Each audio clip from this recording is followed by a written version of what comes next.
Hey there, my name is Amethyst with WTI. This is the L'Oreal Infallible Pro Liquid Lipstick Duo.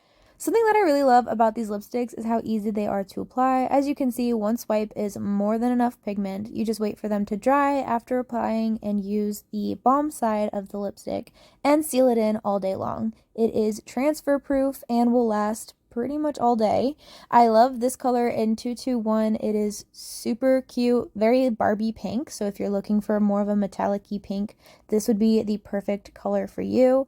And I really like that although they are long lasting, they are not drying, especially with that balm. It leaves more of a slippery feel on the lips, so you don't have to worry about that uncomfortable cracked lip situation. And as you can see, they last really well.